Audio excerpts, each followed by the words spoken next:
Aku pernah berpikir bahwa keluargaku adalah benteng terkuat dalam hidupku, tempat di mana aku bisa bersembunyi dari dunia yang kejam.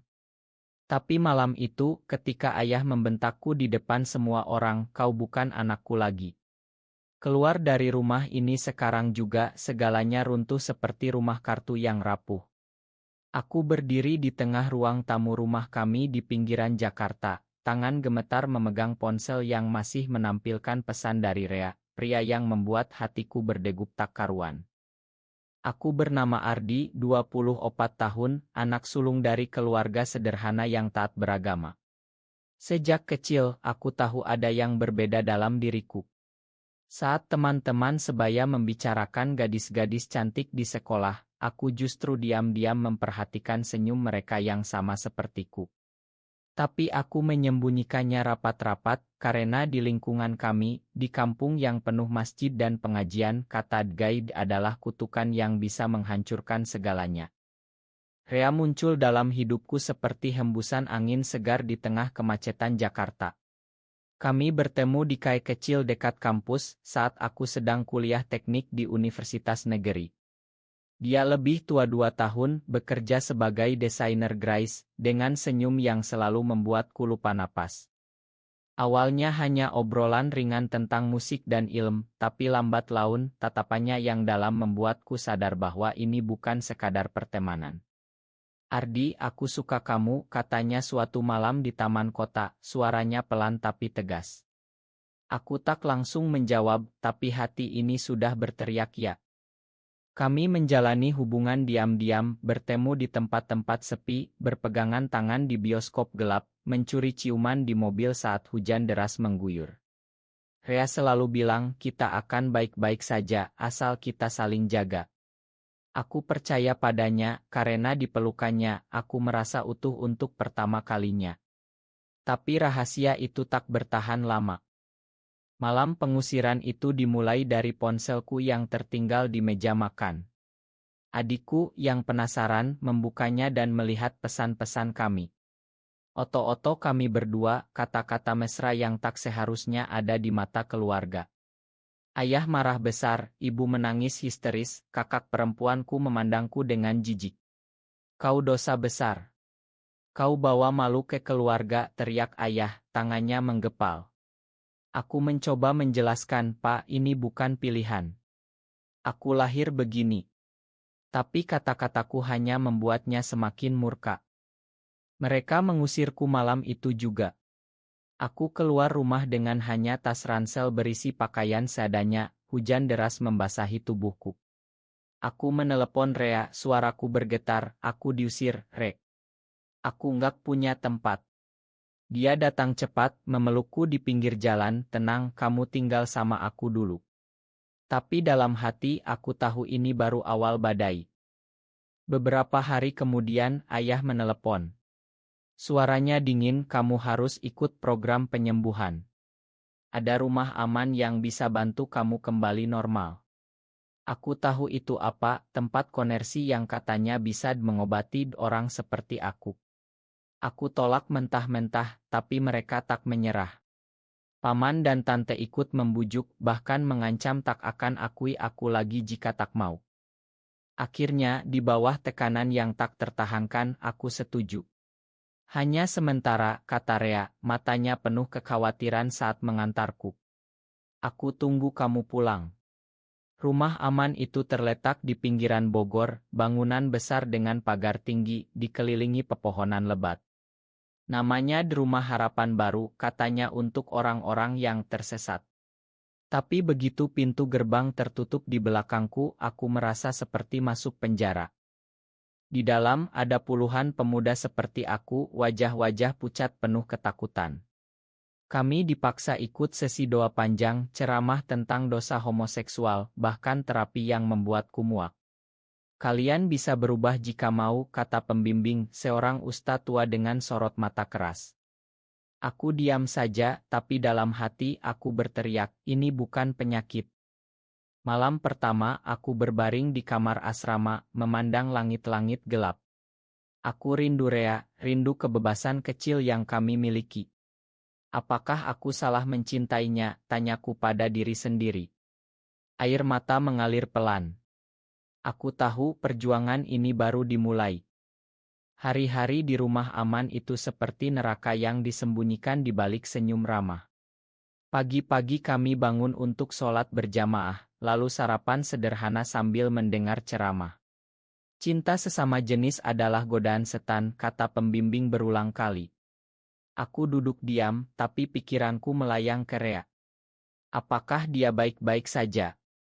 Apakah dia masih menungguku? Aku berteman dengan seorang pemuda bernama Bayu, yang diusir keluarganya dari Surabaya. Dia lebih berani, sering bisik-bisik saat malam, ini semua omong kosong, Di. Kita enggak bisa berubah paksa. Kami saling curhat di bawah selimut, suara pelan agar tak kedengaran penjaga. Bayu bercerita tentang pacarnya yang dulu, bagaimana mereka dipisah paksa. Aku takut lupa rasanya dicinta, katanya suatu malam, suaranya pecah. Aku semakin tertekan. Setiap sesi terapi, mereka memaksaku mengaku salah dan berjanji berubah. Aku pura-pura patuh, tapi dalam hati, aku semakin yakin bahwa cintaku pada Rea adalah yang paling murni. Aku mulai menulis catatan kecil di buku saku, menyembunyikannya di bawah kasur, kata-kata untuk Rea, puisi pendek tentang rindu. Suatu hari, ada sesi kelompok di mana kami harus cerita pengalaman dosa. Saat giliranku, aku hampir menangis. Aku mencintai seseorang yang sama sepertiku, kataku pelan. Ruangan hening, lalu pembimbing marah, itu bukan cinta, itu nafsu. Mereka hukum aku dengan puasa tambahan, membersihkan seluruh rumah sendirian. Tubuhku lelah, tapi hati semakin membara. Aku mulai merencanakan kabur. Tapi pagar tinggi, penjaga 24 jam, ponsel disita. Satu-satunya cara berkomunikasi adalah surat yang dicek ketat. Aku tulis surat untuk Rea, tapi tak berani kirim yang sebenarnya. Aku simpan di hati saja. Konflik dalam diriku semakin dalam. Aku rindu keluarga, ibu yang dulu memasakkan nasi goreng kesukaanku. Tapi aku juga benci mereka karena memaksaku begini. Apakah Tuhan benar-benar membenciku? Tanyaku setiap malam. Doa-doaku berubah, bukan minta berubah, tapi minta kekuatan. Rea, di luar sana, ternyata tak diam dia hubungi teman-teman komunitas, cerita tentang aku. Mereka khawatir, tapi tak bisa banyak bantu karena rumah aman itu dilindungi keluarga dan agama. Rea kirim pesan melalui teman yang pura-pura kunjungan keluarga, aku cinta kamu selamanya. Bertahanlah. Pesan itu sampai padaku secara diam-diam, melalui Bayu yang punya koneksi. Aku baca berulang kali, air mata jatuh. Itu seperti oksigen di tengah sesak. Tapi badai semakin dekat. Pembimbing curiga aku tak berubah. Mereka tambah sesi intensi, bahkan ancam panggil keluarga untuk dukungan lebih. Aku takut, tapi juga marah. Mengapa aku harus pura-pura menjadi orang lain? Malam itu aku bermimpi tentang Rea. Kami berjalan di pantai Ancol, tangan bergandengan bebas. Bangun tidur, aku semakin bertekad, aku harus keluar dari sini, kembali ke dia. Waktu berlalu lambat di rumah aman, tapi luka dalam hati semakin dalam. Aku mulai kehilangan berat badan, wajah pucat, tapi pembimbing bilang itu tanda pembersihan jiwa. Aku muak dengan kata-kata mereka. Bayu semakin depresi, sering menangis diam-diam, kami saling dukung, tapi kekuatan kami mulai habis. Suatu hari, ada pengunjung baru, seorang pemuda dari Bandung bernama Ajar. Dia cerita bagaimana keluarganya bayar mahal untuk penyembuhan ini. Matanya penuh harapan palsu, tapi aku tahu itu akan pudar. Aku bisik padanya, jangan percaya semua yang mereka bilang. Konflik meledak saat sesi pribadi. Pembimbing tanya langsung, apakah kamu masih memikirkan pria itu? Aku diam, tapi mata tak bisa bohong. Dia marah, kamu pembangkang. Kami akan laporkan ke keluargamu. Aku panik. Jika ayah tahu, dia mungkin tak pernah mau lihat aku lagi. Malam harinya aku putuskan kabur. Dengan bantuan Bayu dan Ajar, kami rencanakan lewat pagar belakang saat penjaga berganti shift. Tapi rencana gagal. Penjaga tangkap kami, hukuman berat, isolasi di kamar kecil tanpa cahaya. Di kegelapan itu aku benar-benar hancur. Aku ingat masa kecil, saat ayah ajari naik sepeda, ibu nyanyi lagu Nina Bobo. Mengapa sekarang mereka buang aku begini? Aku menangis hingga lelah, tapi di tengah air mata, aku sadar, aku tak salah. Cinta ini bagian dari diriku. Setelah isolasi, aku pura-pura menyesal. Aku ikut semua sesi dengan patuh, bahkan cerita aku sudah berubah. Mereka percaya, longgarkan pengawasan. Tapi dalam hati, api perlawanan semakin besar. Rea di luar semakin gelisah. Dia hubungi aktis di Jakarta, cerita kasusku. Mereka bilang tempat seperti ini banyak, tapi sulit ditutup karena dukungan keluarga. Rea tak menyerah, dia mulai rekam suara, lagu-lagu yang kami suka, pesan cinta yang dia bisikan. Entah bagaimana, salah satu pesan suara itu sampai padaku melalui pengunjung pura-pura. Aku dengar diam-diam di toilet, suara Rea, "Ardi, suaramu adalah kunci yang membuka hatiku. Jangan hilang, aku di sini." Suaranya seperti petir di kegelapan. Aku nangis lagi, tapi kali ini bahagia. Aku sadar, suara adalah senjata kami. Aku mulai nyanyi pelan di kamar, lagu-lagu yang Rea ajarkan untuk jaga semangat. Tapi pengkhianatan datang dari tempat tak terduga. Bayu yang tertekan berat, akhirnya berubah beneran demi keluar cepat. Dia laporkan rencana kami ke pembimbing. Aku shock, kenapa yuk? Dia menangis, aku tak tahan lagi, Ma. Aku sendirian sekarang. Tapi suara Rea di kepala membuatku kuat. Aku mulai tulis lagu sendiri, tentang cinta yang tak salah, tentang kebebasan. Pengkhianatan Bayu membuatku semakin waspada, tapi juga semakin berani. Aku tak percaya siapapun lagi di sini, tapi aku mulai dekati Ajar lebih dalam. Dia masih polos, tapi hatinya kuat. Kami bisik-bisik tentang dunia luar, tentang komunitas yang menerima kami apa adanya. Sesi terapi semakin keras. Mereka paksa kami nonton idiot kesaksian orang yang sesembuh, cerita horor tentang neraka bagi yang tak berubah. Aku pura-pura terpengaruh, tapi malamnya, aku doa sendiri, Tuhan, jika Engkau ciptakan aku begini, mengapa harus aku ubah? Rea semakin aktif. Dia gabung kelompok dukungan cerita tentang aku tanpa nama. Mereka rencanakan kunjungan massal, tapi takut ditolak. Rea rekam lebih banyak suara, cerita hari-hari kami, janji bahwa dia akan tunggu. Suatu hari, keajaiban kecil terjadi. Saat kerja bakti di kebun, aku temukan ponsel tua tertinggal penjaga. Aku sembunyikan, malamnya dengar pesan dari Rea yang entah bagaimana masuk lewat nomor tak dikenal. Suaranya gemetar, "Ardi, aku rindu gila. Suaramu yang dulu nyanyi buatku itu yang bikin aku bertahan." Aku balas pelan, rekam suara nyanyi lagu Aurit kami. Aku kirim, hati berdegup kencang. Itu risiko besar, tapi aku tak peduli. Pesan itu sampai ke Rea. Dia nangis bahagia, bagikan ke teman-teman. Suaraku mulai menyebar di komunitas kecil, jadi simbol harapan. Ada yang bertahan di dalam sana, kata mereka. Tapi di rumah aman, tekanan memuncak. Ayah datang kunjungan, wajahnya dingin. "Kamu sudah berubah belum?" tanyanya. Aku pura-pura ya, tapi mataku tak bohong. Dia kecewa, "Kami lakukan ini demi kamu." Aku ingin teriak, demi siapa sebenarnya? Setelah itu, aku semakin dalam konflik batin. Aku cinta keluarga, tapi aku tak bisa bohong pada diri sendiri. Rea adalah bagian dari jiwaku.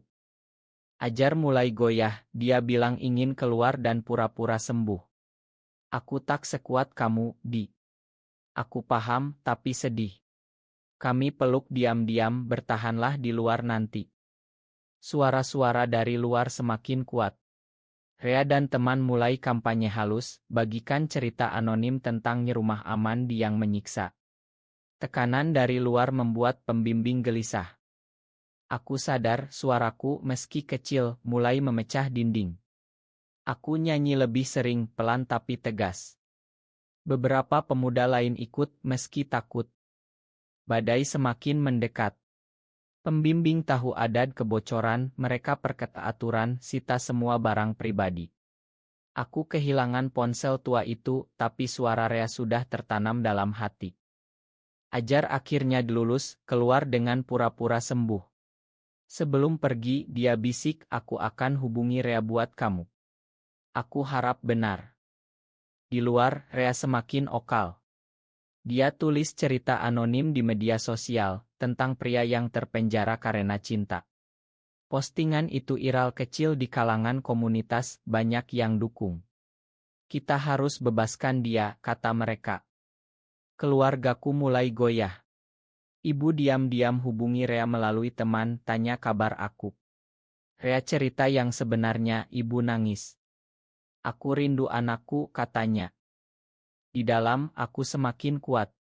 Aku tulis lirik lagu penuh, tentang cinta yang tak salah, tentang kebebasan hati. Aku nyanyi sendirian, tapi suara itu seperti memecah kesunyian. Suatu malam, ada keributan. Beberapa pemuda memberontak, tolak sesi terapi. Pembimbing panggil polisi, tapi itu malah buka mata publik kecil. Rea manfaatkan momen, hubungi media independen. Cerita tentang rumah aman mulai bocor, meski anonim. Aku dapat pesan lagi melalui pengunjung baru, suaramu sudah pecahkan banyak hati di luar. Kami datang buatmu. Konflik puncak datang saat ayah kunjungi lagi. Kali ini ibu ikut. Wajah ibu pucat, Ardi, kami salah. Kami takut kehilangan kamu selamanya. Ayah diam, tapi matanya basah. Aku nangis, Pak, Ma, aku cinta kalian. Tapi aku tak bisa ubah siapa aku. Mereka peluk aku pertama kali setelah berbulan-bulan. Pulanglah, kata ibu. Tapi pembimbing tolak, dia belum sembuh. Keluargaku marah, ancam lapor. Dengan dukungan dari luar, tekanan semakin besar. Akhirnya, mereka lepaskan aku. Aku keluar gerbang itu, Rea sudah tunggu di luar, matanya penuh air mata. Kami peluk erat di bawah matahari Jakarta yang cerah. Kembali ke dunia luar terasa seperti lahir kembali. Aku peluk Rea lama sekali, tak peduli orang lalu lalang. Akhirnya, bisiknya, suaranya pecah bahagia. Keluarga pelan-pelan terima aku. Ayah butuh waktu, tapi ibu yang jadi jembatan. Anakku tetap anakku, katanya tegas. Rumah aman itu akhirnya ditutup setelah banyak cerita bocor, berkat suara-suara kecil seperti aku yang berani bicara. Aku dan Rea jalani hidup lebih terbuka, gabung komunitas yang dukung kami. Aku rekam lagu-lagu tentang perjuangan, bagikan secara anonim dulu, tapi lambat laun dengan nama sendiri. Suara kami memecah banyak kunci, hati keluarga yang tertutup, masyarakat yang tak paham, bahkan diri sendiri yang dulu takut. Cinta kami tak sempurna, ada tantangan masih, tapi kami saling pegang erat. Di Indonesia yang keras ini, kami temukan harapan. Aku sadar, pengusiran dan penjara itu bukan akhir, tapi awal dari kebebasan sejati. Karena cinta, meski dilarang banyak orang, adalah yang paling manusiawi. Kini saat malam tiba, aku nyanyi buat Rea, suaraku bebas. Dan dia jawab dengan pelukan, suaramu yang memecahkan kunci hatiku selamanya. Kami hidup, mencinta, dan bertahan. Karena pada akhirnya, cinta selalu menang.